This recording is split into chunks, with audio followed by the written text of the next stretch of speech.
నెల్లూరు ప్రభుత్వ మెడికల్ కళాశాలలో విషాదం నెలకొంది. మెడికల్ విద్యార్థిని ఆత్మహత్య చేసుకుంది. విద్యార్థిని ఎంబీబీఎస్ మొదటి సంవత్సరం చదువుతోంది. దీనికి సంబంధించి కూడా వివరాలు ఇలా ఉన్నాయి.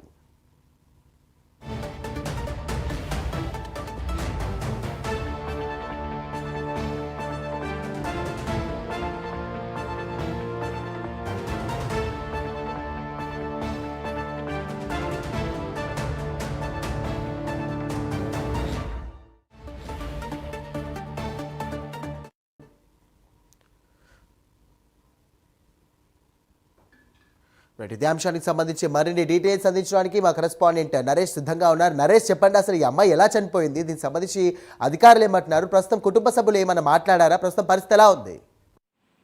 నేరం మొత్తాన్ని చూసుకుంటే నెల్లూరుకు సంబంధించినటువంటి ప్రభుత్వ ప్రధాన వైద్యశాల ఆవరణలో ఉన్నటువంటి మెడికల్ కాలేజీ మొదటి సంవత్సరం చదువుతున్నటువంటి గీతాంజలి అనే మొదటి సంవత్సరం విద్యార్థి తమ హాస్టల్లో ఉన్నటువంటి రూమ్ లో ఉరేసుకొని మృత్యువాత చెందింది. ఇప్పటికే పోలీసులు 4 టౌన్ పోలీస్ స్టేషన్ సంబంధించినటువంటి సిఐ పోలీసులు కూడా అక్కడికి వచ్చి విద్యార్థి ఎందువల్ల చనిపోయింది ఏంటి అనే దాని మీద కూడా పూర్తి దర్యాప్తు అయితే చేస్తా ఉన్నారు. కానీ కర్నూలు జిల్లాకు సంబంధించినటువంటి గీతాంజలి యాక్టివ్ గా ఉన్నటువంటి స్టూడెంట్ అని చెప్పి తోటి విద్యార్థులు చెప్తా ఉన్నారు. అయితే ఆ రూమ్ లో దాదాపు 5 మంది ఉంటారని చెప్తున్నారు.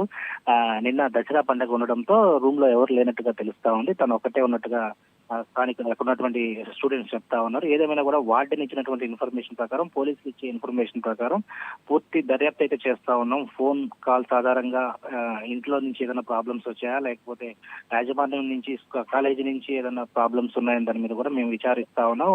విచారణ లేకుండా చెప్పలేని పరిస్థితులు కాబట్టి దీని మీద పూర్తి స్థాయిలో కూడా మరి దర్యాప్తు చేసిన తర్వాత వెల్లడిస్తామని చెప్తున్నారు. ఏదేమైనా కూడా ఈ మధ్య కాలంలో మనం చూస్తే చదువుతున్నటువంటి విద్యార్థులు, అంటే బీటెక్ సంబంధించి విద్యార్థులు ఉండొచ్చు, మెడిసిన్ సంబంధించిన విద్యార్థులు ఉండొచ్చు, ఈ రోజు స్ట్రెస్ ఎక్కువగా ఫీల్ అవుతా ఉన్నారు. అదేవిధంగా మెడికల్ కాలేజీకి సంబంధించినటువంటి కళాశాలలో చదువుతున్నారు. అంటే మొత్తం మీద వీళ్ళందరూ కూడా మంచి ఉత్తీర్ణత సాధించినటువంటి విద్యార్థులు అని చెప్పవచ్చు. మొదటి సంవత్సరం ఎవరైతే గీతాంజలి ఉందో, గీతాంజలి కూడా merit student.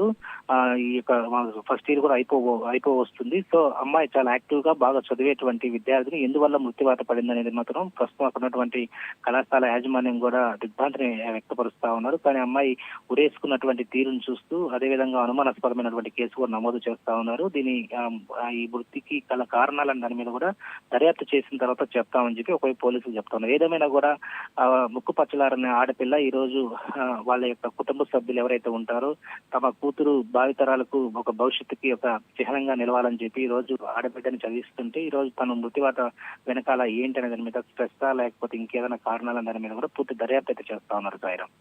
Right, thank you Naresh.